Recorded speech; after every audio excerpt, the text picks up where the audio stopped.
عمرہ اس کے بیسک ارکان کون کون سے ہیں؟ اس کے 7 بنیادی ارکان ہیں۔ سب سے پہلا اس کے اندر احرام ہے اور خواتین کی جب میں بات کروں گی تو مردوں کو تو سلاوہ احرام نہیں پہن سکتے، وہ 2 چادروں کا احرام ہے ان کا، جس میں کنارے موڑنے کے لیے وہ جو ہیمنگ بھی نہ ہوئی ہوئی ہو، ایسے ہی اور لیکن خواتین کو یہ اللہ تعالیٰ نے آسانی دی ہے کہ وہ سلاوہ حجاب پہن سکتی ہیں، وہ گاؤن پہن سکتی ہیں، وہ گھر کے کپڑے جو ان کے اچھے پاکیزہ صاف ستھرے کپڑے ہیں وہ پہن سکتی ہیں، لیکن اس میں سطر پورا ہو، بازو ان کے یہاں تک کور ہوں، ان کے پاؤں جو آج کل خواتین میں سمجھتی ہوں کہ جس طرح کے ہمارے ٹراؤزرز ہیں وہ نماز میں اٹھتے ہیں، میں نے وہاں پر یہ چیز دیکھی کہ جو قمیض شلوار میں گئی ہیں اور انہوں نے ٹراؤزرز پہنے ہیں، جب وہ رکوع میں اور سجدے میں جاتے ہیں تو عورت کا ٹخنا ننگا ہوتا ہے، جو کہ قطعاً بالکل بھی جائز نہیں ہے۔ دوسری بات یہ کہ خواتین جو نقاب کرتی ہیں وہ وہاں پر نقاب نہیں پہن سکتی، لیکن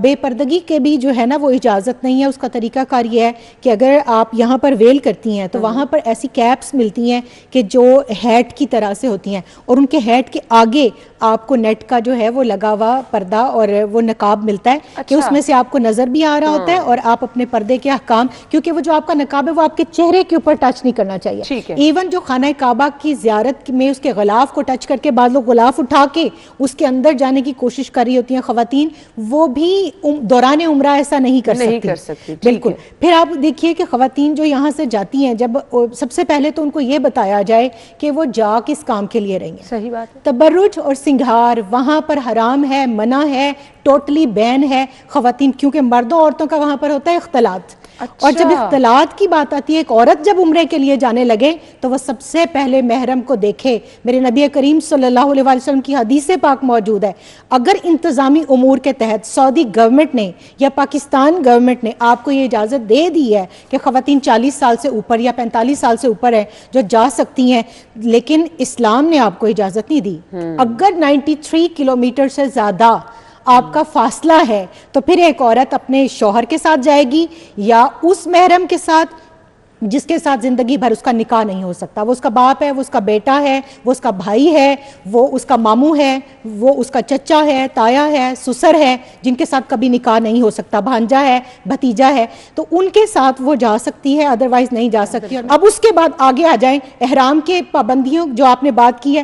پاکستان سے جو لوگ جاتے ہیں وہ ان کا چونکہ پلین کے اندر میقات آتا ہے، تو اس سے پہلے جو خواتین یہاں سے احرام باندھ لیتی ہیں، میں اس کے بالکل حق میں نہیں ہوں۔ یہاں سے آپ نیت نہیں کریں، یہاں سے آپ نے جو عبایا پہنا ہے، یہاں سے آپ نے جو سکارف لیا ہے، آپ ایئرپورٹ کے اوپر 2 نفل ادا کریں، اور اس کے بعد آپ نے نیت نہیں کرنی۔ 2 نفل آپ کے سفر کے ہوں گے، وہ آپ کی نیت کے نہیں ہوں گے۔ پھر جب آپ پلین کے اندر ہیں اور آپ کی میقات آ گئی ہے تو اس وقت جو ایروپلین کا عملہ ہے وہ اناؤنس کر دے گا، اس وقت میں آپ نیت کریں۔ ٹھیک ہے۔ جب آپ اس وقت نیت کریں، احرام پہن لیں آپ اپنا، جو احرام آپ نے پہنے، آپ باوضو ہیں تو آپ اسی کی نیت کر لیں گی اور آپ دعا پڑھیں گی، اور اگر آپ کو کوئی دعا نہیں آتی تو آپ اردو میں، پنجابی میں، جس بھی زبان میں آپ کو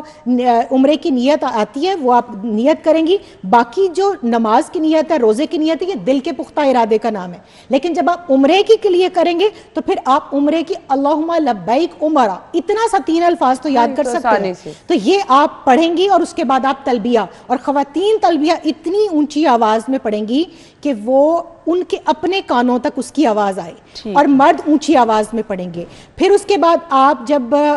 پہنچ جائیں